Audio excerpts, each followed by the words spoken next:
সম্মানিত দর্শনার্থীগণ, পাহাড়পুর বৌদ্ধ বিহার ও জাদুঘরে আপনাদেরকে স্বাগতম।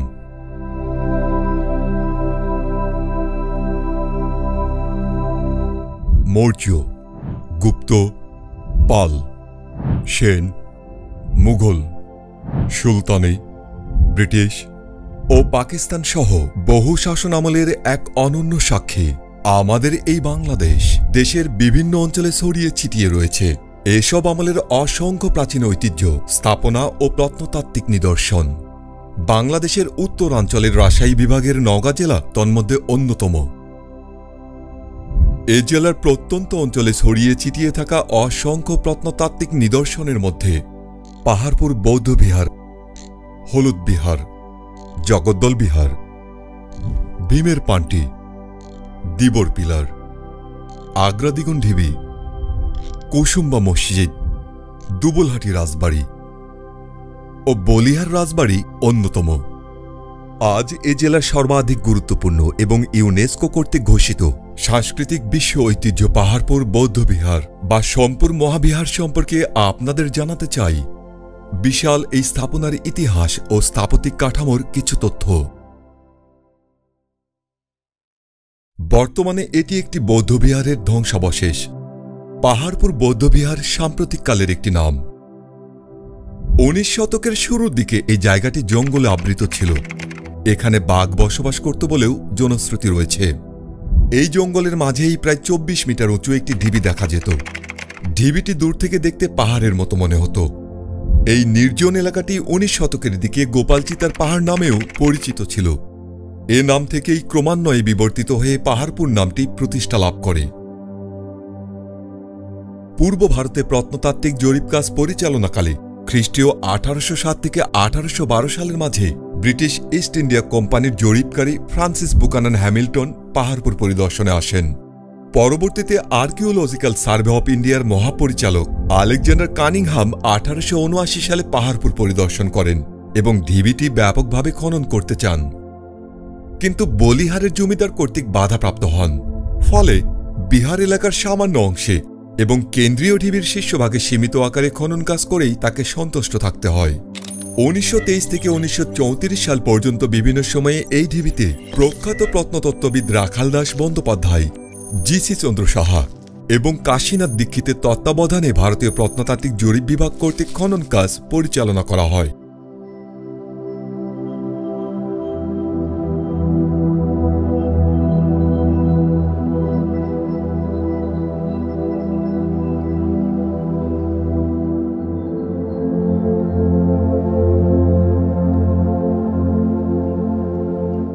উক্ত খননে একটি সিলমোহর পাওয়া যায়, যার একটি রেপ্লিকা বর্তমানে পাহাড়পুর জাদুঘরে সংরক্ষিত আছে। উক্ত সিলমোহর থেকে স্পষ্ট হয় যে এই স্থাপনাটির নাম সোমপুর মহাবিহার। সোম অর্থ চাঁদ এবং পুর অর্থ লোকালয় বা চাঁদের নগরে। পাল বংশের দ্বিতীয় রাজা ধর্মপাল 770 থেকে 810 সালের মধ্যে পাহাড়পুর বৌদ্ধ বিহারটি প্রতিষ্ঠা করেন। তিনি আরও 50টি বিহার নির্মাণ করেন বলেও জানা যায়। বিহার শব্দের অর্থ বৌদ্ধ ধর্মীয় বিদ্যালয় বা শিক্ষা প্রতিষ্ঠানকে বোঝায়, আবার মহাবিহারকে একটি বৌদ্ধ ধর্মীয় বিশ্ববিদ্যালয় বোঝায়। সে হিসেবে সোমপুর মহাবিহারটি একটি বৌদ্ধ ধর্মীয় বিশ্ববিদ্যালয় হিসেবে স্বীকৃতি লাভ করেছিল। বৌদ্ধ ধর্মের পণ্ডিত শ্রী জ্ঞানতীশ দীপঙ্কর শিলভদ্র এই পাহাড়পুর বৌদ্ধবিহারে অবস্থান করেন এবং শিক্ষাদান করেন। তৎকালীন সময়ে সোমপুর মহাবিহার ধর্মাচরণ, শিক্ষা, জ্যোতির্বিদ্যা, শিল্পকলা, সংস্কৃতি ও জ্ঞানবিজ্ঞানের নানাবিধ শাখার গবেষণা ও চর্চার গুরুত্বপূর্ণ কেন্দ্র হিসেবে সমাদৃত ছিল। কম্বোডিয়ার আঙ্কোর ভাট বিহার, ইন্দোনেশিয়ার জাভার বরফদৌর, ভারতের মালদা মহাবিহার, বিক্রমশিলা মহাবিহারের সাথে পাহাড়পুর বৌদ্ধ বিহারের সাদৃশ্য রয়েছে। প্রায় 67 একর জায়গা জুড়ে এই মহাবিহারটি অবস্থিত। এর ভিতরে ও বাইরে বিভিন্ন জায়গায় ছড়িয়ে ছিটিয়ে রয়েছে অসংখ্য প্রাচীন স্থাপনা।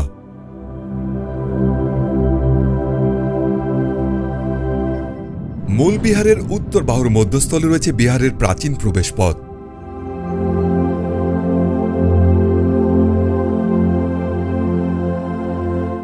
এই প্রবেশপথের শুরুতেই রয়েছে অভ্যর্থনা কক্ষ এবং দুপাশে দুটি প্রহরী কক্ষ। এ পথ দিয়ে খানিকটা এগোতেই চোখে পড়বে চারপাশে ১৭৭টি ভিক্ষু কক্ষ, যা বৌদ্ধ শিক্ষার্থীদের আবাসিক কক্ষ ছিল। তন্মধ্যে ৯২টি কক্ষে বেদি রয়েছে। বেদি সম্মিলিত এসব কক্ষ প্রার্থনা কক্ষ হিসেবে ব্যবহৃত হতো। বিহারের মধ্যখানে ছিল ৩ ধাপে নির্মিত সুউচ্চ কেন্দ্রীয় মন্দির। বর্তমানে এর ধ্বংসাবশেষের উচ্চতা ২১ মিটার। মন্দিরের প্রথম ও দ্বিতীয় ধাপে প্রদক্ষিণ পথ সহ পোড়ামাটির ফলক দ্বারা সুশোভিত রয়েছে।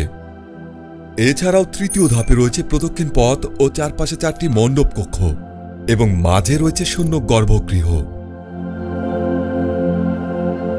কেন্দ্রীয় মন্দিরের পূর্ব পাশে রয়েছে মন্দিরের মডেল, যা মূল মন্দিরটি নির্মাণের পূর্বেই নির্মাতাগণ কর্তৃক মূল মন্দিরটি নির্মাণের সুবিধার্থে তৈরি করেছিলেন বলে ধারণা করা হয়।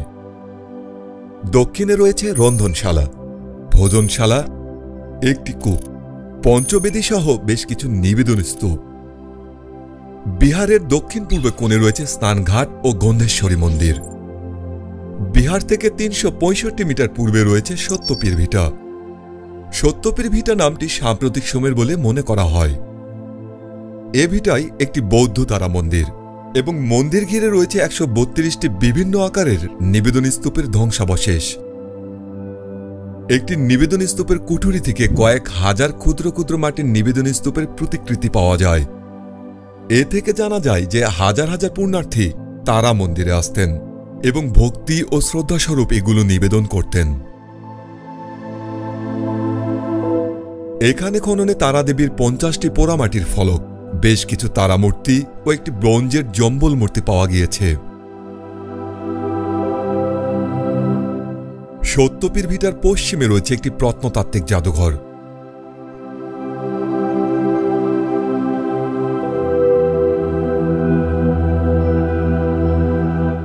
জাদুঘরে পাহাড়পুর বৌদ্ধ বিহারে খননে প্রাপ্ত অসংখ্য কালো ও বেলে পাথরের মূর্তি সহ অসংখ্য প্রত্নবস্তু প্রদর্শিত হচ্ছে।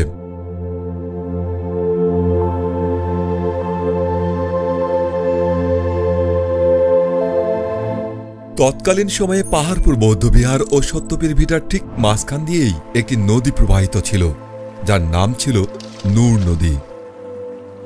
বর্তমানে কিছু কিছু জায়গায় বিলের মতো নিম্নাঞ্চল থাকলেও নদীর কোনো অস্তিত্ব পাওয়া যায় না। ১৯০৪ সালের প্রত্নতাত্ত্বিক আইন অনুযায়ী ১৯১৯ সালে পাহাড়পুর বৌদ্ধবিহারকে সংরক্ষিত পুরাকীর্তি হিসেবে ঘোষণা করা হয় এবং ১৯৮৫ সালে প্রত্নস্থলটি বিশ্ব সাংস্কৃতিক ঐতিহ্যের অন্তর্ভুক্ত হয়। প্রত্নতত্ত্ব অধিদপ্তর কর্তৃক পাহাড়পুর বৌদ্ধবিহারে গবেষক ও দর্শনার্থীদের রাত্রি যাপন ও বিশ্রামের জন্য রেস্ট হাউস ও ডরমেটরি আছে। পাশাপাশি মসজিদ, গণশৌচাগার ও খাবারের জন্য ক্যাফেটেরিয়ার ব্যবস্থা রয়েছে। এছাড়াও পুরো ক্যাম্পাস জুড়ে দর্শনার্থীদের বসার জন্য পর্যাপ্ত বেঞ্চ, বসার শেড ও ক্যাম্পাসের বিভিন্ন জায়গায় বিশুদ্ধ খাবার পানির ব্যবস্থা রয়েছে।